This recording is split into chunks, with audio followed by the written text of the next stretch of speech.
Hi, Echoe. Thanks for getting this in. I wonder if there are going to be any surprises here. I very much doubt it. So partially met. I know. Well, that's very kind of you to say partially. It's barely met, isn't it? Really. Yeah, there you go. Great minds think alike. Again, partially met, but not very much, really.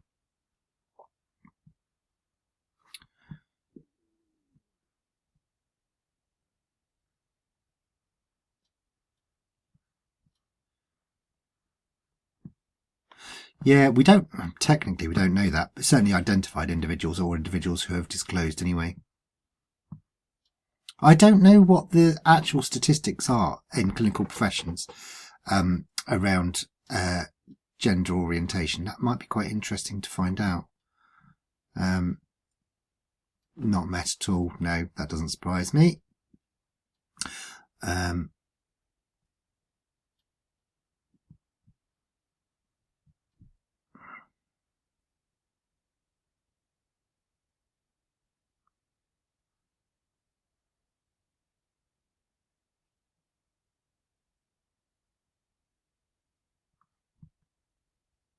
Just be careful of making inferences. Just because you've got lots of followers doesn't make it necessarily an accurate theory. It doesn't it doesn't lend itself one way or another. So just be a bit careful.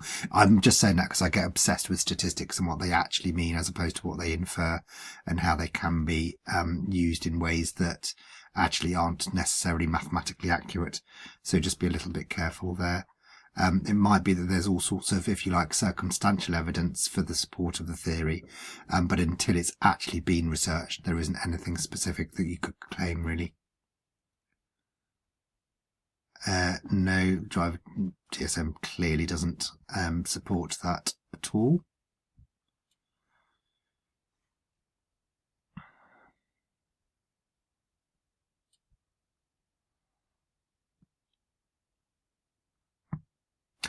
It's interesting you put that partially. Yeah, I suppose it's very much in terms of the narrative, not very much into. Actually, I've just had an idea. You could break this down. So in terms of social awareness, you could break that down in terms of peer-reviewed research, books, and blogs. And actually, if you went through those, you could say, well, no, it's not met at all in terms of peer-reviewed journals, because I don't think it is. But books and blogs. It might be that you could say, yeah, at least there's some partial support. Breaking it down will just make your level of critique a little bit clearer. And because it is the area that defines it the most, I think you could probably expand on this. And I think that would be quite useful. And this clearly isn't met at all. So the DSM hasn't come out very well, which does not surprise me in the slightest.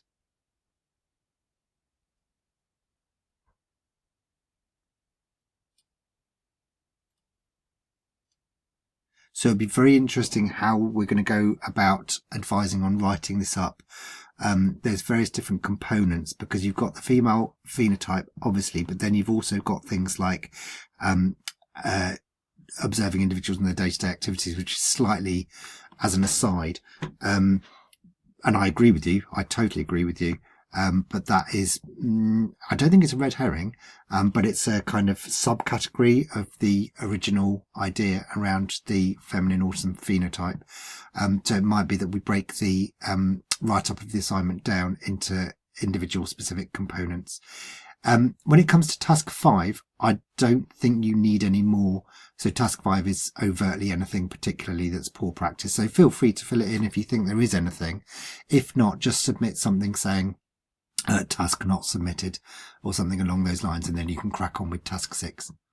Cheers.